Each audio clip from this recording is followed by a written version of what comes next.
Thank you. Great to be here with everybody for GLF 2022. Always a pleasure to hear Sarah speak. And I guess the big moment for me in that presentation was realizing ICF is an aging organization. I'm speaking as a boomer. And when we look at the profile of our current membership, more on the older side, and it does beg the question what we need to do at HQ globally and maybe at the chapter level to attract and be relevant and be appealing to younger generations to ensure the growth and sustainability of the profession and ICF. And I know now you're probably aching to talk and to get into groups. You've been listening for a while, and I'm watching the chat, and there's some fantastic comments and observations coming through there. So we're going to transition into our breakout rooms now on member engagement strategies.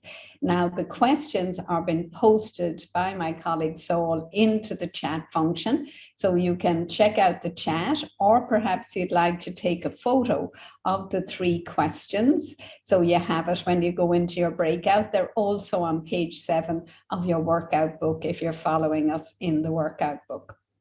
Now, do remember once you hit those breakouts to appoint a group leader, someone who'll take a few key points from your discussion and be ready to share that once we come back into the plenary again. So with that, I'm going to ask the maestro to put us into breakouts. See you on the other side. We'll have 15 minutes and see you back. Have a great conversation, everybody. Thanks, Roger, and welcome back, everybody. So let's hear from some of you on the key takeaways from your group discussion. And first, let me introduce my colleague, Saul Infante, who is Regional Development Manager for Latin America. So raise your hand, use the raise hand emoji, and Saul will invite you in to say your piece. If we don't get you, because we probably only have about 5 minutes for this part, please put your ideas and comments into the chat function, and we will save those and share those later. Thank you. Over to you, Saul. Thank you very much, Linda.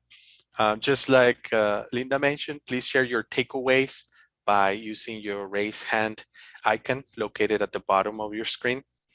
Also, please keep in mind unmuting yourself when sharing.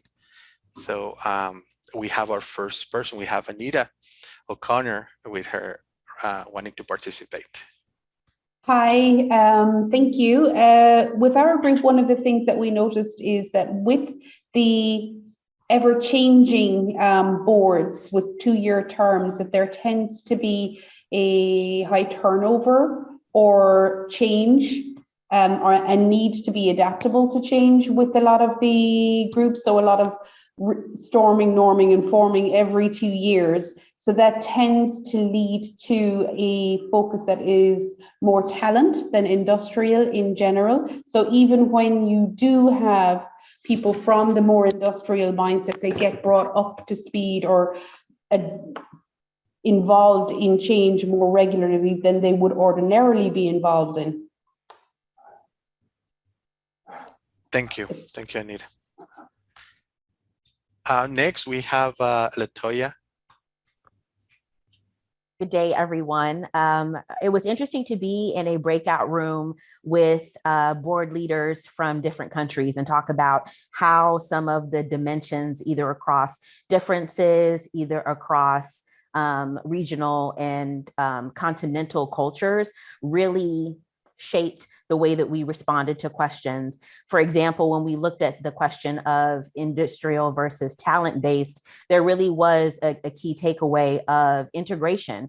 Does the question really need to be binary? Does there need to be a synergy when we look at how we connect? And then lastly, when we talked about, and very shortly, how we engage our members, the biggest takeaway, especially from our leader from NYC, was that it's imperative, it's crucial to get members when they join and keep them engaged, not just for pipeline purposes, but as our board leaders change, as our tactics change, as the waves of change globally as we ride that, keeping those members engaged throughout all the dynamics of our board and our board leadership. Thank you very much. Alicia? Hi, good morning. Yeah, we had a great discussion, and a couple of the things that we talked about were even recognizing and challenging our own limiting beliefs. What are some assumptions that we make about people in younger generations? We talked about organizations who hire people from, someone pointed out there are 5 generations in the workforce right now, but even hiring people from younger generations, a lot of leaders seek those people still that are like themselves. So the importance of looking for true diversity and representation versus just, a younger me, which is again a huge challenge in organizations. And then the last thing that kind of stood out for me was talking about just as an industry. I think all of us here could agree on how valuable coaching is for leaders in younger generations, and yet that work still right now today is so low pay compared to more senior in the organization. So is there a way that we as an industry can take a stand and try to right size that and make it such that it's less an active social contribution and more an act of earning a living, and how do we do that and make sure that that valuable service is available to the people who can most take advantage of it. So it was a great discussion. Thanks. Thank you, Alicia. And we have time for one more call out. Catherine? Hello, good morning, good afternoon. Our group had really good representation. We had USA, Canada, someone from the global board, as well as South Africa and Colombia. And it was really interesting. A comment that's already been echoed is kind of the board turnover, and that fact that, most boards are operating with like a 1 year, with the exception of the president-elect, president, and immediate past president. It kind of forces each board to be more innovative and talent oriented. So we thought that was a very positive thing. There's always a continuity issue, but as far as this conversation with being more innovative, I think that was a common theme. Also talking about new coaches. So people that are not only, the younger generation, but people that are making career transitions into coaching. They're looking for not only skill development, accreditation, but they're looking for, kind of how they bridge that gap from their prior career into coaching. And kind of that third piece we brought in was, how do we continue to engage that tenured legacy skill set, these MCCs that we have in our membership? They may not show up to every single meeting, but they're there.